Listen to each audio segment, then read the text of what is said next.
તો જય માતાજી, નવા વિડીયોમાં તમારું સ્વાગત છે। તો આજે આપણે હે ને વાડીએ જીરામાં દવા છાંટવા આવ્યા હતા, કારણ કે આપણે અત્યારે જો પંપ ભરીને આવી છે તો આપણે હે ને દવા છાંટવાની છે। તો કંઈક આપણું આવું જીરું છે, તમે જોઈ શકો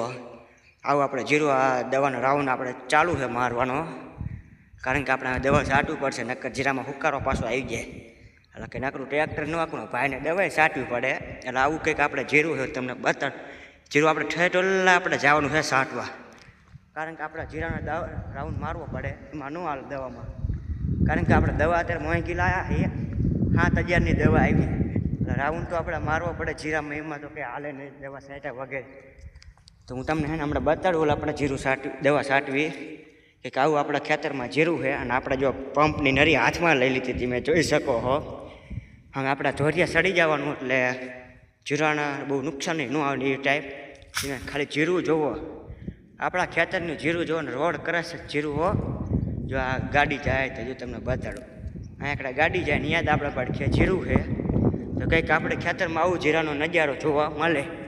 આવો તો અહીં પર પધારજો આપણા ખેતરમાં, જીરાનો આટો બાટો મારજો, અને તમારા જીરું જેવું છે ને મને કોમેન્ટમાં જણાવજો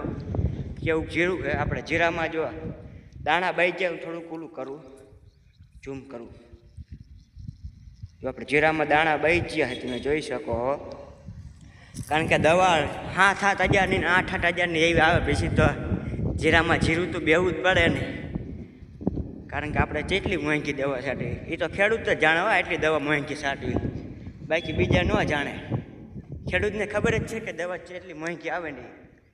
એટલે જો આ પંપ ભરીને જવું પડે, ખંભા દુખે પણ તોય પંપ ભરીને તો જવું જ પડે। અને આપણે આ કટકીમાં દવા છાંટવી પહેલાં તમે જીરું જુઓ, આવું જીરું હોય ને તો મને કોમેન્ટમાં જણાવજો કે આવું જીરું કોને કોને છે। ઘણા લોકોને જીરું તો વહી ગયું હોય, ઘણા લોકોને જીવ છે,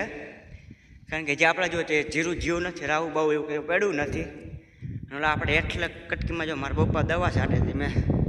જોઈ શકો છો, આપણે અહીંયા દવા છાંટવાનું છે, બાકાજી કે બોલાવી દેવાની છે।